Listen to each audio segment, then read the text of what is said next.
I'm going to tell you why we started our business, give you a snapshot of where we are right now on the 9th of August. Is it the 9th, I think? And then tell you a couple of the factors that I think got us to survive to this point so far. So why we started, we registered our company name in April 2007, just over 4 years ago. And at that time, we'd recently returned from living 3 years in New York City. My background is that I'm a lawyer. I was working for the Ministry of Foreign Affairs at that time over in New York. My husband, Richard, got a marketing background, and he had retrained at Massey, doing a fantastic one-year postgrad diploma at industrial design there, just before we'd gone to New York. So when we got back to New Zealand, we had 2 kids, and we gave birth to a third straight away. And while we were in New York, Richard had been home dad. He'd spent that time killing spare time using his new industrial design skills, and he had made a bunch of prototypes of children's products. So that 4 years ago, we registered the company name. It took us about 9 or 10 months to decide that, we had something that could be viable, so a bit of planning going on there. And then almost to the day 3 years ago, we sold our first container load of product off in France to a customer over there. So that was the beginning. We are, as of until last month, we were a one-product company, one-product wonder. Our product is Wishbone Bike. It's a 3-in-1 ride-on toy for kids aged 1 to 5. So it starts as a tricycle, it converts to 2 wheels, and then the frame flips over so it can grow up. Kids ride on it from age 1 to 5. It's award-winning. It's the best baby toy in the Netherlands, 2009. It won an innovation award in the US from the nursery sector there. And we were listed in Time magazine Design 100 in 2009. So every year they pick 100 products and people that they think are the most influential, the best products this year, and we were listed in the magazine that year. So that was a great coup. Last month we launched our second product, Wishbone Flip.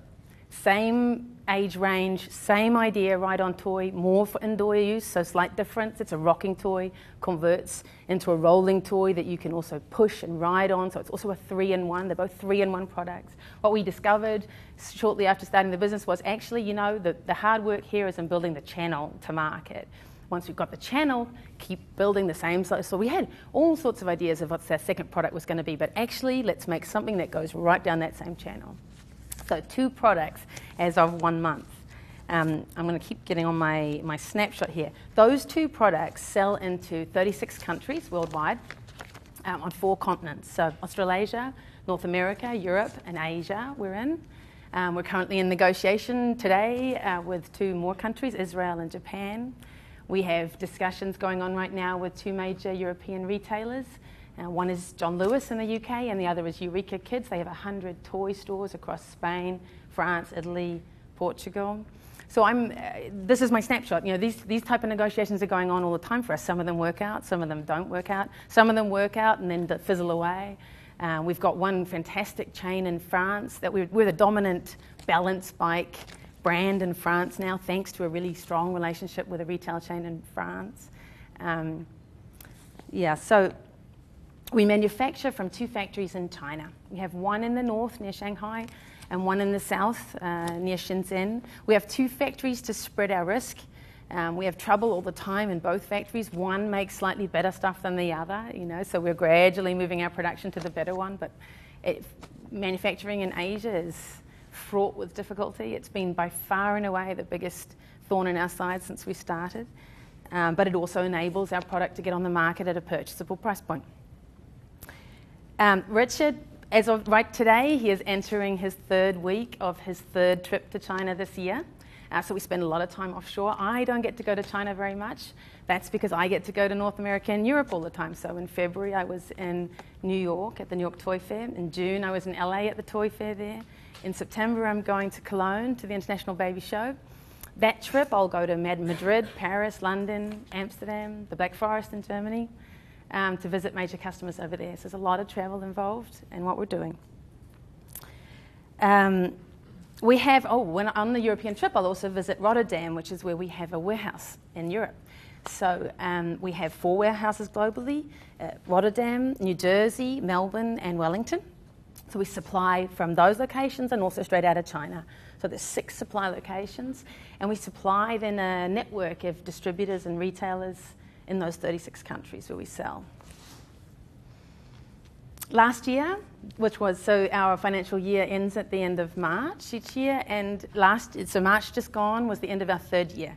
And in year 3, we doubled our turnover from year 2. We just made it to nearly 1.5 million last year, so that was great. We're thrilled with that. But this year, we've decided our focus will be on productivity and profitability rather than volume. So rather than attempting to increase our turnover, our goal this year is to keep our volume of production, maintain it at an even level, let our cash flow catch up a little bit, and work on our profitability per unit sold. So we're going to do that by focusing on our markets where our margin is better. We are our own wholesaler in New Zealand, Australia, the US, and parts of Europe and Asia. So we don't have a distributor between us and the retailer, and we make much better money when we do that. So we're going to focus on growing those markets and let the ones where the margin is slim slide a little bit more this year. Secondly, we're going to kick off a direct-to-consumer channel. So we've never sold our bikes really direct-to-consumer before. We're going to set up by the end of October, we should have a global web shop operating, and we're going to try and catch as many of the sales direct-to-consumer as we can. The third thing we're doing is implementing an integrated operational system so that at the moment, when I go to work every day, I log on to my accounting system, which is Xero, fantastic system, highly recommended. I log on to Xero. I log on to Unleashed, which is my stock control inventory that adds on to Xero. I log into an e-commerce system because in the States, we can only handle it with our small numbers of people by having a automated system where the retailers order themselves online. So we have an e-commerce system we log on to. We log into our sales record, Salesforce. We log into MailChimp if I want to send an email marketing blast. I have a Google mapping database of our customers. We have customer databases coming out of our ears, product databases in more than one place, and it's fraught with error, that arrangement. So we're going to set up a new system which is cloud-based. There'll be one product database, one customer database. Most of the information that the customers are putting in there will be put in by them, not us. And we'll be able to grow without increasing our headcount too much. Talking about headcount, in terms of my snapshot in time, this week is an exciting week for us. We're doubling our staff numbers this week. We're taking on our 2nd staff member. Very exciting. So there's Richard and I and Joy and now Susie in our business. So we've achieved all of that with just 3 of us to date, which is great. Now, I said I would say some of the factors that I think have got us to this point so far. The first one is identity. 2.5 years ago, we headhunted a business mentor who, his name's Rick Wells. He was chairman of the board of Formway Furniture, fantastic guy. He still works with us. We meet him every month. He sat down at our 2nd meeting and said, you guys, you're full of passion. You obviously are creative people. You've got great products. Everything's great. You're lacking something you really need, to make this work. You need razor-sharp clarity about who you are and what you're doing. And Mark's been talking a bit about this today. I said, I feel like a fairly well-evolved individual. I know a lot about who I am. I spent time on that, But he was right. We had no idea what our business was, and that was the entity we were creating. Every decision we were making. It felt like we were making decisions every hour of every day of every week, and they were torture. Either an internal battle, I don't know what the answer should be, or a battle between Richard and I because we're in different positions, and anyway we've got all this uncertainty. How do you get an efficient decision-making process? Figure out who you are, what you're doing, and what path you're on, and it guides you every step of the way. So we spent a lot of money. We got a consultant to help us with this. It was expensive. We used DesignWorks, but well worth it. We came out of that, it was about a 3-month process with what we now know as our single organizing idea. We use that idea to guide us in everything we do. We also have 5 core values. I won't go into them, that would be a longer talk, but they are absolutely core to everything we think about and everything we do. It guides us. Our organizing idea is it's an internal tool, so it's not something we refer to in our marketing material. You won't read it on our website, but it is, just for what it's worth, the joy of transformation. And that phrase means to us a world of stuff, more than it would appear on its face to you.